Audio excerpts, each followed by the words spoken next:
Salam sejahtera untuk kita semua. Assalamualaikum warahmatullahi wabarakatuh. Perkenalkan, nama saya Anselina Jaji Kokomaking, NPM 19/04/01/04/0004, Program Studi Pendidikan Pancasila dan Kewarganegaraan, Universitas Kanjuruhan Malang. Jadi, video saya ini bertujuan untuk melengkapi tugas mata kuliah Ilmu Kewarganegaraan yang diampu oleh Bapak Ludovicus Bomanswadu, SPD MPD, yaitu mereview kembali materi yang sudah diberikan. Di sini, saya memilih 3 materi yang akan direview. Yang pertama, asal-usul istilah kewarganegaraan. Yang kedua, konsep warga negara dan kewarganegaraan. Dan yang ketiga, asas kewarganegaraan. Saya akan menjelaskan materi yang pertama, yaitu asal-usul istilah civics. Istilah civics merupakan istilah yang paling tua yang digunakan oleh Kresor pada tahun 1886. Civics diterjemahkan sebagai ilmu kewarganegaraan yang isinya mempelajari hubungan antara warga dan hubungan antara warga negara dan negara. Civics diartikan sebagai ilmu kewarganegaraan dikarenakan di belakang kata civics terdapat huruf S yang menunjukkan ilmu. Istilah civics secara terminologis atau pengertian sesuai dengan istilah, yaitu suatu studi yang berkaitan dengan tugas pemerintah, hak serta kewajiban warga negara. Civics merupakan cabang ilmu politik yang berkaitan dengan hak dan kewajiban warga negara. Di Indonesia, istilah civics diterjemahkan sebagai ilmu kewarganegaraan atau dipersingkat dengan IKN. Secara etimologis, civics berasal dari kata civis, civicus, civitas, yaitu menurut bahasa Latin, citoyen menurut bahasa Prancis, citizen menurut bahasa Inggris yang berarti anggota suatu masyarakat atau warga negara. Citizenship pada umumnya diterjemahkan dengan kewarganegaraan. Kewarganegaraan membawa implikasi pada kepemilikan, hak untuk berpartisipasi dalam politik. Kewarganegaraan mencakup keanggotaan dengannya yang terdapat hak dan kewajiban terhadap komunitas. Tindakan dalam kewajiban mencakup pada aktivitas membantu manusia menjadi warga negara yang aktif, terbuka, dan bertanggung jawab.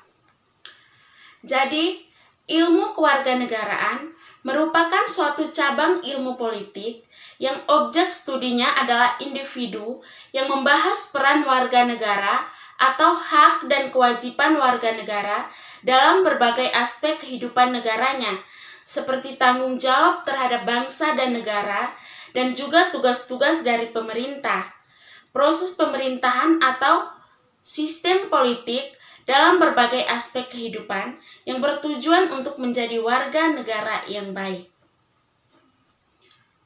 Berikutnya kita masuk pada materi yang kedua, yaitu konsep warga negara dan konsep kewarganegaraan. Yang pertama, konsep warga negara. Dalam pasal 26 ayat 1 Undang-Undang Dasar 1945 bahwa yang menjadi warga negara adalah orang-orang bangsa Indonesia dan orang-orang bangsa lain yang disahkan dengan undang-undang sebagai warga negara. Selain itu, dalam pasal 1 Undang-Undang Nomor 22 Tahun 1958 dinyatakan bahwa warga negara Republik Indonesia adalah orang-orang yang berdasarkan perundang-undangan dan atau perjanjian-perjanjian dan atau peraturan-peraturan yang berlaku sejak proklamasi 17 Agustus 1945 sudah menjadi warga negara Republik Indonesia. Warga negara Indonesia menurut pasal 4 Undang-Undang Nomor 12 Tahun 2006 tentang kewarganegaraan Republik Indonesia adalah: yang pertama, setiap orang yang berdasarkan peraturan perundang-undangan dan atau berdasarkan perjanjian pemerintah Republik Indonesia dengan negara lain sebelum undang-undang ini berlaku sudah menjadi warga negara Indonesia. Yang kedua, anak yang lahir dari perkawinan yang sah dari seorang ayah dan ibu warga negara Indonesia.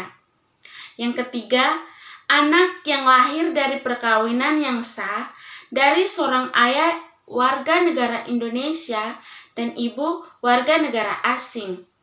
Yang keempat, anak yang lahir dari perkawinan yang sah dari seorang ayah warga negara asing dan ibu warga negara Indonesia. Yang kelima, anak yang lahir di luar perkawinan yang sah dari seorang ibu warga negara Indonesia, tetapi ayahnya tidak memiliki kewarganegaraan atau hukum negara ayahnya tidak memberikan kewarganegaraan kepada anak tersebut. Yang keenam, anak yang baru lahir dan ditemukan di wilayah negara Republik Indonesia selama ibunya belum diketahui.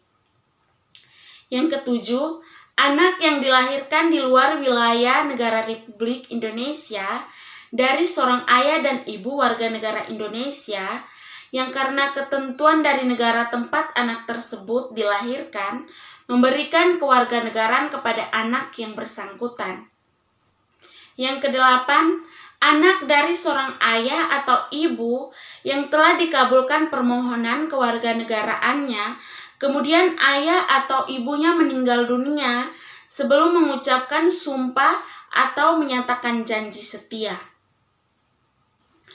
Yang kedua, konsep kewarganegaraan.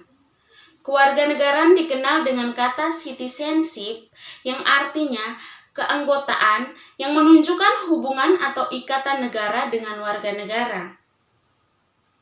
Di dalam Undang-Undang Nomor 62 Tahun 1958 tentang kewarganegaraan adalah segala bentuk hubungan seseorang dengan suatu negara yang dengannya menimbulkan adanya sebuah hak dan kewajiban terhadap negara tersebut yang berkaitan dengan status kewarganegaraan yang dimiliki.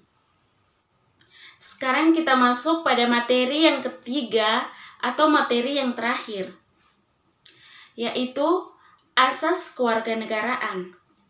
Asas kewarganegaraan adalah dasar pemikiran dalam menentukan masuk atau tidaknya seseorang di dalam negara dalam suatu wilayah negara tertentu. Asas kewarganegaraan dibagi menjadi dua, yaitu asas jus sanguinis dan asas jus soli. Yang pertama, asas jus sanguinis adalah kewarganegaraan seseorang ditentukan dari keturunan orang yang bersangkutan. Misalnya, ada seorang anak dilahirkan di Vietnam, tetapi orang tuanya berkebangsaan Indonesia, maka anak itu adalah orang Indonesia.